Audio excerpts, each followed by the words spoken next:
I fell and lost to the war, shut me down. I was lost and sad to the voices in my head. Gotta get up again. I gotta get up to another day. I'm not giving up again. I gotta get up. I gotta get up. Salut les gens, c'est StreetFishing02 pour une nouvelle vidéo. Bon, là je vais présenter mon matériel pour 2018, surtout les cannes et moulinets et tresses fluorocarbone. Après je présenterai dans une prochaine partie les leurres, après la bagagerie, les puzettes et les pinces et tous les équipements qui vont avec. Voilà, on va commencer par mon ensemble BeatBait que j'ai eu cette année au mois de décembre, que j'ai pu tester un peu. C'est la Whisky Skinning Water de chez Savage Gear, édition limitée. Voilà, c'est pas une NPP, c'est une édition limitée comme je vous ai dit. Et il y a marqué Savage Gear au bout du talon. C'est très rare que les cannes Savage Gear ils l'ont là.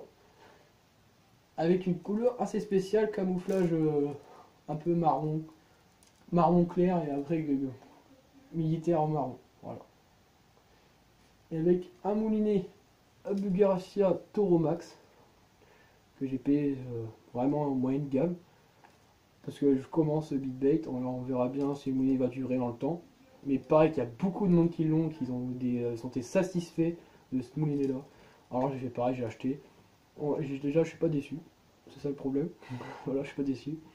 Alors je vais vous parler de la fiche technique de ce moulinet là. Franchement c'est excellent pour le prix. Alors déjà il y a 5 roulements à billes, un frein de 12 kg. Déjà le frein est excellent. J'ai déjà tapé, harponné une carpe et j'ai réussi à la ramener. Alors pour ramener une carpe, il faut avoir du bon frein quand même. Et là franchement il a bien géré la canne aussi. Voilà. Pour vous dire qu'il est quand même assez solide le moulinet. Et le ratio, on va parler du ratio, c'est un 5.3.1. C'est un ratio très bas, mais pour le BeatBait, il faut un ratio très bas. Alors je vous explique.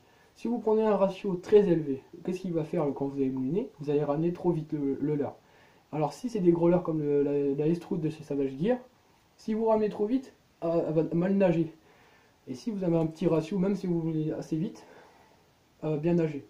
Elle va nager tout seul, même si vous moulinez tout doucement. Ça va nager vraiment comme si c'était une vraie truite ou un vrai gardon. Voilà. C'est comme ça le brochet, il attend de l'avoir passé au-dessus de ses yeux. Et voilà, il va direct déclencher l'attaque. Voilà. Après, il y a un frein magnétique comme tous les moulinets qui va jusqu'à 10. Alors maintenant, on peut mettre de la tresse. Mais moi, je vous conseille pour le BeatBait de commencer en 28 centièmes, pas en dessous. Parce que franchement, vous risquez de casser quand vous allez lancer des gros leurres. S'il y a un truc qui se bloque dans un anneau, ça casse net. Ça ne cherche pas à comprendre le poids qui est propulsé. Déjà un leurre de 98 grammes que vous lancez et que ça bloque. Ça fait une putain de tension et là ça casse. Et voilà, vous avez perdu un leurre. Alors moi je suis en 28 centièmes en tresse de chez Caperlan en 8 brins, qui est une très bonne tresse, qui est assez abordable à 17 €. Voilà. Et là mon fluorocarbone de chez Savage Gear en 70 centièmes. Il y a beaucoup de monde qui me dit que c'est très peu 70 centièmes, mais bon, je cherche la discrétion aussi et la solidité. Vraiment, il faut que ce soit solide pour les dents du brochet, mais aussi discret. C'est très rare que je me fais couper, mais je ne m'ai jamais fait couper depuis que je commence parce que je pêche le brochet depuis 6 ans, je ne m'ai jamais fait couper.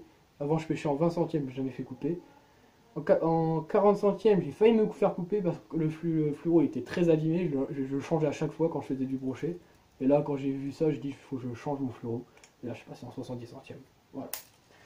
C'est fait pour l'ensemble BeatBait, on va passer à l'ensemble ultra léger ou L comme vous disiez. Parce qu'il y a beaucoup de monde qui sur cette vidéo là m'ont dit c'est pas une ultra léger 315.